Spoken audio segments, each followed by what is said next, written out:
Nigel, welcome to the Morning Connection. Morning to your listeners. Good morning, sir. Welcome to Morning Connection. Percival Palmer Good, here. good morning, Sir Palmer. Mhm. All right, I gave a tiny toot to your horn. I'm gonna leave the big reveal to you because I would like the listeners to understand the range of skills that you possess and the places where you have served. Um, Starting with engineering or with you're an agronomist. Okay, so I'm an agronomist, well, an agriculturalist, more general than agronomist. I step across the divide, animal husbandry, crop husbandry, and everything in between, economics, agriculture economics, business, etc. So I'm a broad scale, if you will, across the board agriculturalist. Okay. I'm also an agricultural engineer. I have worked with the sugar industry Okay. in the past. On the manufacturer side, I was employed with the Sugar Company of Jamaica. Which one of them? Money Musk. I was Okay. situated at Money Musk Where were you? estate I was in at Bernard Clarendon. Lodge. I was at Bernard Lodge. That's a long time Oh, ago, though. Don't know if you know. well, Wonder if we know each other. quite likely. I Yeah. mean, Well, I was there between 1991 and 1997. Oh, I left before. oh, Okay. you're more ancient than Nigel. Did not me, Nigel did not me say it, is your friend say it, so I leave her alone. Well, she stepped on yours too harder than mine. I don't know. The word ancient is has a nice ring this morning. Right. So that's kind of like the technical side of you. But then now Yeah. on the public service side, you have been on the forefront for some significant agencies in Jamaica. Well, let's start with RADA. What were you doing at Well, RADA? initially, in 2016, I was appointed to RADA as a director, and 2 years later, I was appointed as the chairman of RADA, and I served until the recent elections, when a new minister was named and the board was changed. Subsequently, I was named to the National Irrigation Commission Limited board as the chairman, where I've been serving. I've also been a director on the NIC's board since 2016. What is Okay. NIC? Currently, National Irrigation Commission, yeah. Oh, okay. Um, yeah, it made me think of something in construction. Your picture was in the paper the other day, and in fact, when I saw it, it reminded me that I needed to call you and make sure we were on for today. Okay. You were celebrating an event as chairman of NIC. Oh, Yes, we did a commissioning of a solar generating plant at the Little Park pump well in St. Elizabeth. St. This Elizabeth. is one of our deepest well, and it is one of the highest consumers of energy. So, to offset some of the power costs, electricity costs, we have put in place a strategy to implement a percentage of, or to achieve a certain percentage of renewable energy generation Substitution. by a certain date. And so we're assiduously working every year to implement some level of solar retrofit in particular. Okay, so the idea is to achieve full substitution or No, it was partial substitution. partial So, substitution. right. Okay, I get Right. whenever I hear the word energy, I'm tempted to just chase it down because You're chasing it now?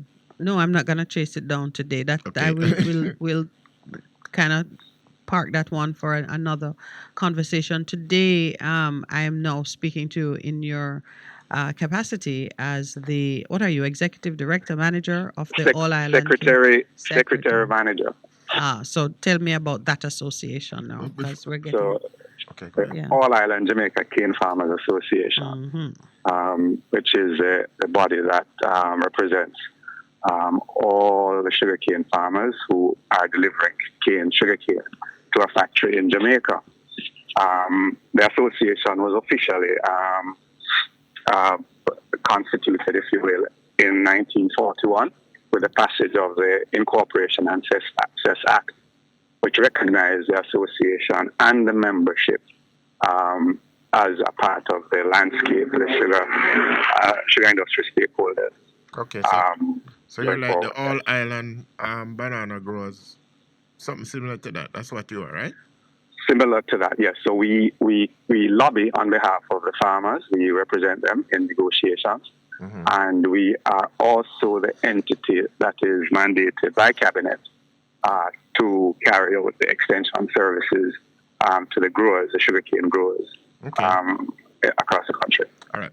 One quick question. Having been in sugar, that was my first job actually out of university. I was one of the things that I found so fascinating in sugar is that it used to be the goal of Jamaica, and it has moved from being we were talking about gold. You found the gold. Yes, we found the goal to becoming almost non-existent. How many people are still in sugarcane? Because you drive like if you go through St. Catherine, a lot of the land is fallow or it's being used for other things. Right. If you go to St. Thomas, you used to have that has gone fallow. How Yes. many what quantity or acreage is still under sugar in Jamaica presently? All right. So you've actually opened the door to a long story. So when I entered the sugar industry in 1989 as a management trainee, right, we had about 7 sugar factories across Jamaica, right, with from somewhere around close to 20,000 sugarcane farmers supplying in excess of a million tons of sugarcane to the factories, in addition to the cane supplied by the estates. So, there was close to 2 million tons of sugarcane being supplied to factories across the country. What we have seen is a gradual, constriction, both individual estates as well as the industry more generally. In the 1990s, there was an attempt to divest the publicly owned sugar factories because they were racking significant amount of debts. And that was done to a consortium of companies, but it was handed back to the government a few years later. That is Bernard Lodge, Frome, and Money Musk. That then stayed with government until the latest divestment, which went to the 3 largest factories, about 70% of the industry, went to a Chinese entity, Complant, which registered in Jamaica as Pan-Caribbean Sugar Company Limited. And we have seen significant fallout since that divestment. Additionally, the Golden Grove factory was divested to Seprod, and the Long Pond and Hamden factories went to a local entity, the Hussies, and named Everglades. Everglades dropped out initially by about 2015, 2016. Money Musk followed in about 2017, 18, and then Golden Grove followed 18, 19. Subsequent to that, so we're left with what? 2 factories? Where the back? We're left, yes. Appleton gave notice 2 years ago that they would be closing the sugar manufacturing component of their activity down in St. Elizabeth. And so they put in place a transitional process for the farmers to move their cane to Frome for a 3-year period. So we're down to what? So we're down to 2 factories. So that's Frome and Worthy Park. So we're down to 2 factories. How many farmers? It was 20,000 when you joined. About how many now? We're now under 2,000 farmers. Wow. And how much cane? You said 2 million tons of cane.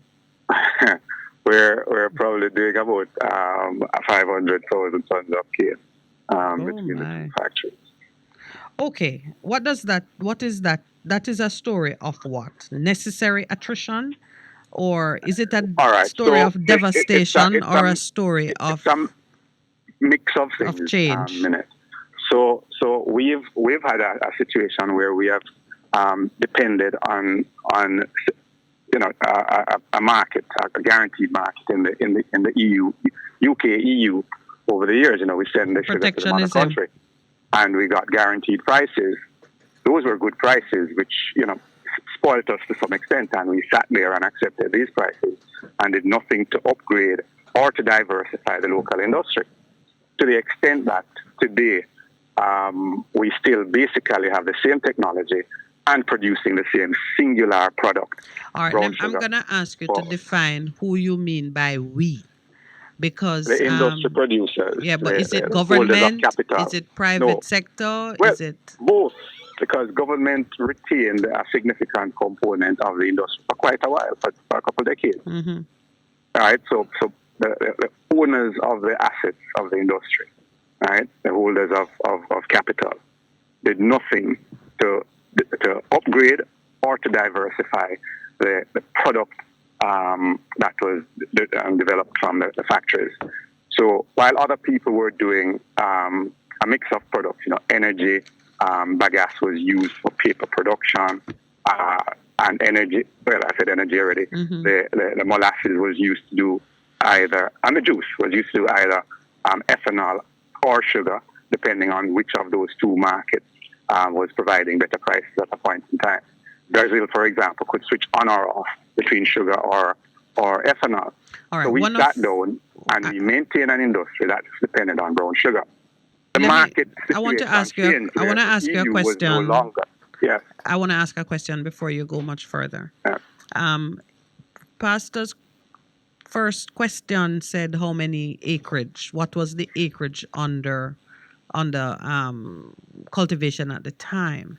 I want to get a response from you on that, because I know that a part of what we are interested in, what I think the public would be interested in, is the land use. I hear you on it's.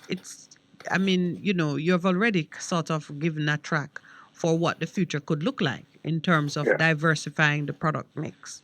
But in terms now of the land, when you came in and we were doing 2 million tons of sugar, what kind of acreage were we looking at? Yeah. Broadly Just a minute, I'll Yeah. tell you what that is. Okay. But to preface that, Yes. when I joined the Money Mosque, we were producing some 40,000 tons of sugar, and that was being done with estate producing on about 11,000 hectares, while farmers were producing on another probably 7,000 to 8,000 hectares. But the country more generally was producing on some 36,000 hectares of land. And just quickly, as I said, that was my first foray. The TC-TS ratio, as it continued to become more efficient. Please don't say TCS unless you explain what that is. Ton skins to ton sugar. Well, there are two metrics that we use to determine productivity, and ton cane and ton sugar is the preliminary metric, but the more critical one is the ton sugar per hectare. All right, it's very critical to determine your profitability, your productivity and profitability. Right, but So that's if you remain in sugar. We are focusing on the future now, and the raw data I want to get first from you is how much land, how much land remains available in the sugar community, or what we are regarding. It used to be 36,000. What is it now? We are down in the teens. I mean, like 17, it could be 13. No, The highest would be 19. 12. Well, just preteen, if you will. Oh, like a significant, we're a tween. reduction. You're a tween. So We're a tween. It's between from 10 and 12. hectares to about 12,000. Significant reduction in hectares on the cane. And also we have challenges with the productivity as well. Okay. We have seen a reduction and to some extent a stagnation in productivity. And we went through some very bad years in terms of the revenues that came back to the growers, and as such, farmers were disenchanted and And came were out. not investing in cane as they used to in prior years. Okay. All right. So I have one question from from one of our listeners. I'm going to ask you early because the economics of cane and of sugar and where to go, and I'm separating sugar from cane now. The economics of cane as the plant and where to go is obviously going to be a big topic. Earl Brown wants to know: is it cheaper to make sugar from beet or from sugarcane? We don't grow beet in the tropics. Mhm. And That's not it's that's a not an more option for us, but I guess not he's not an option for it, but it's a more technical process to extract sugar from beet than it is from sugarcane. All right, so I'd say sugar is easier to extract from the sugarcane. mhm. Basically, just take the juice and we boil yeah. and do some conditioning. But one of the important things that people don't recognize, even with sugar beets versus sugar cane, is Mhm. that their farmers are heavily subsidized. The farmers in Europe are heavily subsidized by Subsidized. the government. Right. And We don't get the levels of subsidy in the production mhm, of our sugarcane here. mhm, Um, Not even in respect of taxes, GCT on inputs. mhm, We have to pay all of those taxes and duties attendant to those inputs. So the cost to the farmers are significant. And currently, we've seen a 30% more increase, for example, in particularly fertilizer prices okay. in the last year alone. Well, you're raising so many things now. I'm like I'm getting No, but I'm one of the twisting in the wind. what, I want to fix your attention and let's kind of insecurity, try yeah. to capture them, I in an wanted to touch on one thing which I mentioned earlier before we do yes. that, and that's the market. We have shifted from the EU market because that market became uneconomical. The price they were willing to pay is basically below our production cost. And so we had to shift our attention from exporting to that market to the local market where we get the best price and which would allow us viability. We also export some to the US and some to our CARICOM neighbors. The challenge is that the market size within a decade has declined, constricted, if you will, from about 70,000 metric tons to currently about 35,000 metric tons. And it's not that people are consuming less sugar. Right? It is a situation where there's a displacement of the sugar, our brown sugar, from the shelves by illicitly imported sugar, whether refined or brown. If you notice recently in the news, there was a police situation in downtown Kingston where a container was seized with sugar. Unbranded sugar. That was uncustomed sugar. And as such, there's an investigation ongoing. We have been screaming for years that our market and our market access is being whittled away because of the importation and distribution of illicit sugar into the local market, So which is a there's a protected market. so there's a sugar smuggling thing going on. I wouldn't even call it importation because Yes, that's giving it a kind of a legitimate name. That, So sugar is being smuggled legitimizing it. into, and it's being smuggled in large quantities, from what you're saying. So Yes, it's more likely than not is big. Is not little organized, people it's carrying organized in. it's not business. little people. It's not. We're It's big talking about a business. $16 billion per annum industry, right? In terms of the sugar trade, right? So it's not little boys who are. Yeah, and this This is 16 big billion is 16 billion Jamaican dollars per annum. per annum revenue. Yeah, Yeah, absolutely. So this is the trade what in I hear you Jamaica. saying is that government, because of economic reasons, has come out of sugar, but then the people who remain to do it not getting the support that they need. Is that what you're saying? So sorry, repeat that question. Government, because of the Mhm. simple economics of sugar, has come out of it, but the people who remain in it are not getting the support that they need in order to thrive in terms of growing and so on. Is that true? All right. So government is not the best manager for For private sector anything. Right. entities.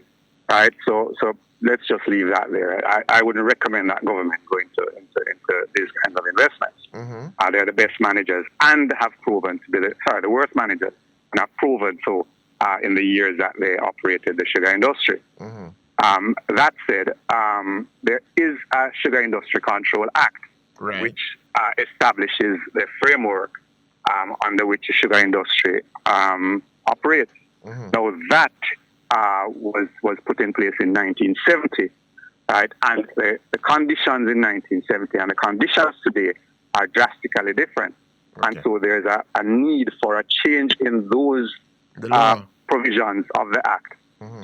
to relate to the current day situation in the industry. Right? So there's some need for a review of the Sugar Industry Control Act to make it relevant to today's industry landscape. That is how I'd answer that question. All right. So, Nigel, I want to just pull your attention to the people side of what Yes. we're talking about now. I think we're going to have a separate conversation on regulation and framework and Part two. part two. Yes. Right now, I would like Jamaicans, to those listening to us, I'd like them to understand what is the plight of the average sugar farmer or sugar worker, Farmer sugar worker. because sometimes the farmers are big landowners and don't require our sympathy, but there are sides to sugar that involve people who need support and for whom we should advocate. I want you to just give me a picture of the current situation, bearing in mind all that you have said, the attrition in the market, the threats that even sugar production itself is under. What is it that you envisage? What's happening with them now, and where you want to take this as Secretary All right. General or So whatever of your I'll give association. you a perspective again. So when Mhm. I entered the industry employed in excess of 200,000 people. Mhm. Right. Today, it employs somewhere around 20,000. So you can see the significant, and directly and indirectly, the significant attrition is probably a mild word Mm-mm. to use. Yeah, that is Um, called extinction. I think when you move to 10% of yeah, your original 90%. force. Yeah. No, yeah. when you move to 10, you've dropped by 90. 90%. Yeah. Yeah, All right, isn't that when they but declare you an endangered species? Or you need but we were forced to right size to the market access that is available to us, Yes, of because it course. makes no sense produce the sugar and you Yeah. have nowhere to sell it. Yeah, well, So employed mean you have things to do. If there's nothing to do, you're not employed. You can't employ. well, because if you can't earn, you can't employ. Yeah, so I And mean, so those were the underpinnings of the decisions by the owners of the factories, and in addition to that, the growers, because once the factory closes, there's nowhere to send the cane, and therefore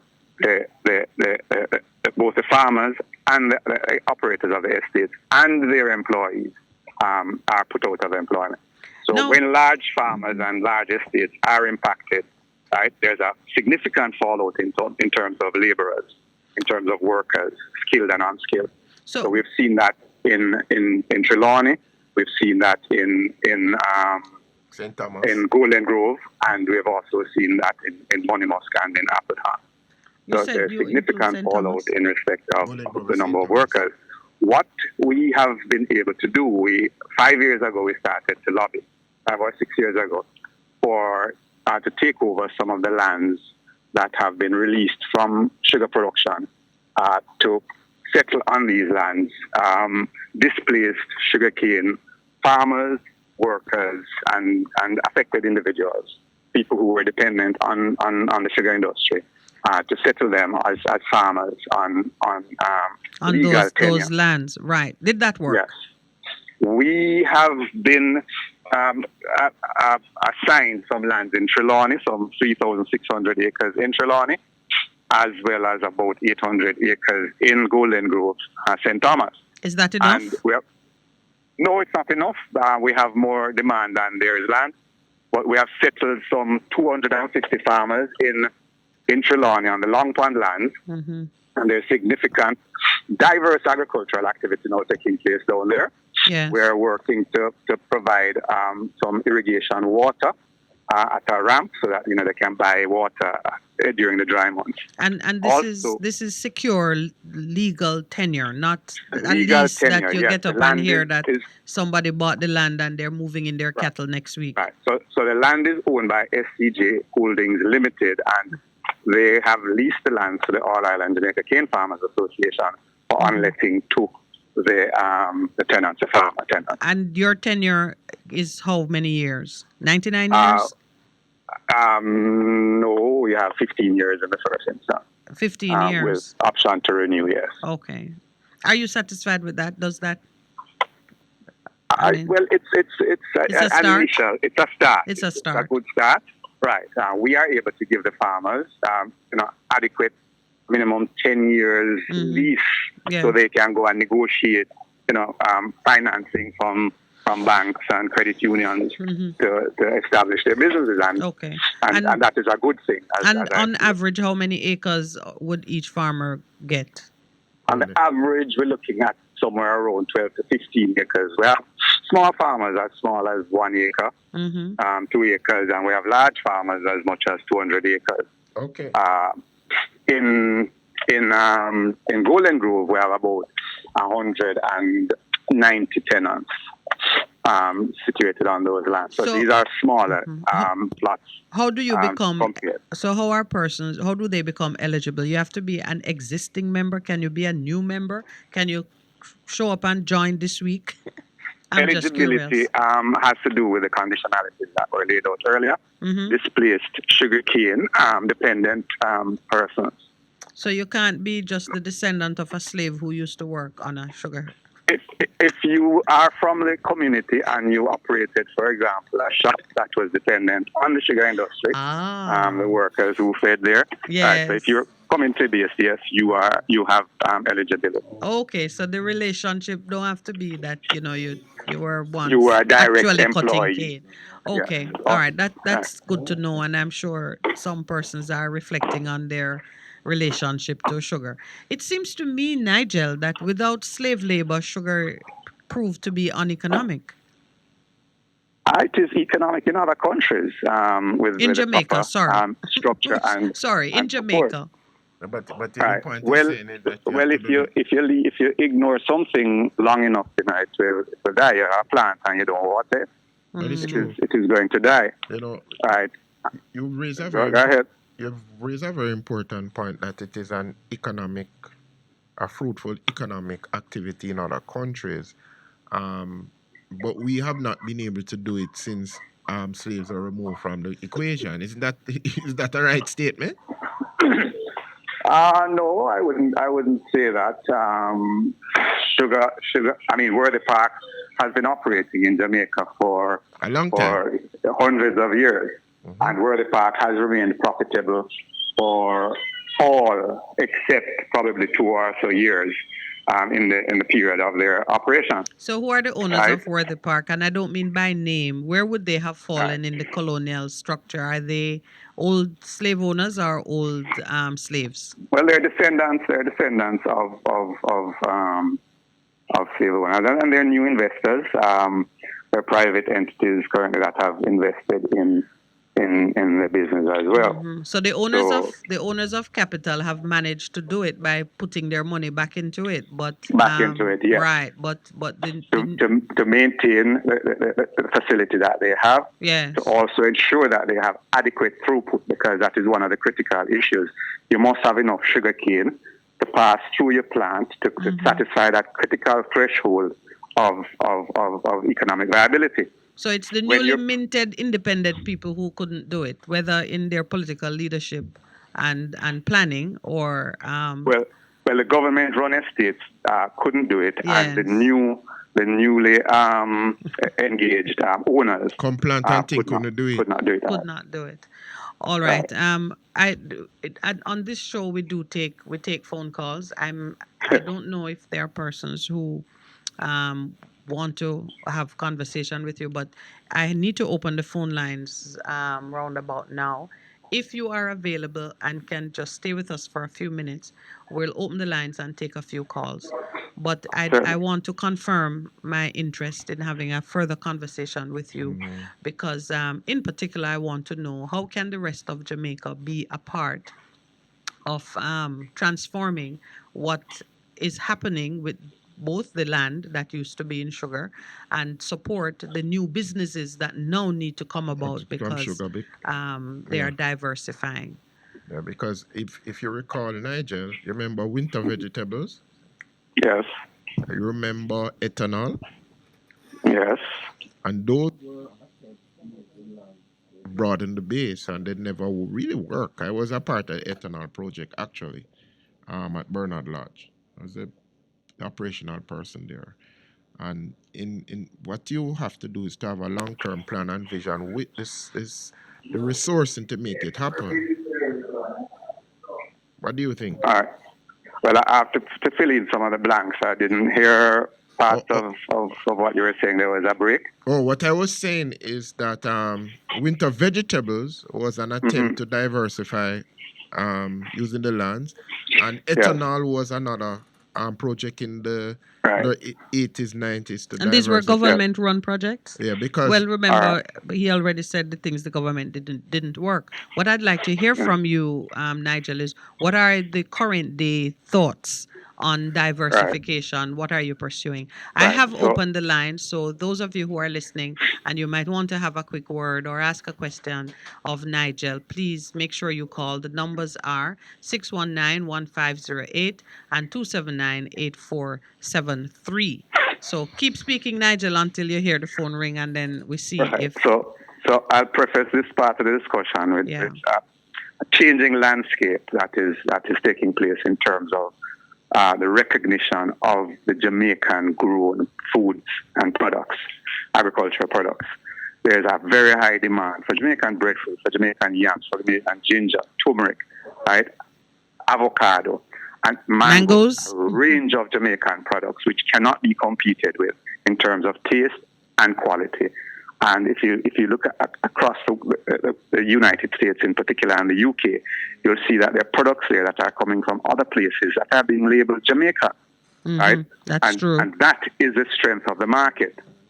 The Yeah. So, ethanol, the ethanol attempt that was made earlier was undersized. There's a critical mass that you need to meet in order to make the investment viable. And we were not at that particular critical level in terms of production and output. all right. So it could not have Nigel, been sustainable at that level of production. we have a caller on the line. Let me just see Yes. if it's something for you. At some point, let me just see if it is an issue that we can all discuss. Good morning. Welcome to the Morning Connection. Blessings and good morning to you and Good all morning. your listeners on the various platform. I should say shalom, shalom. I recognize your voice, whatever you say. We have Nigel Myrie on the line. Have you called so you could say something? Yeah, man. Yes, and I want to give a follow up on the question Pastor first. Yeah, let's start with Nigel first because we have a guest Okay, in the Mr. house. Nigel, do you think that there was a deliberate attempt to deprive us of food security?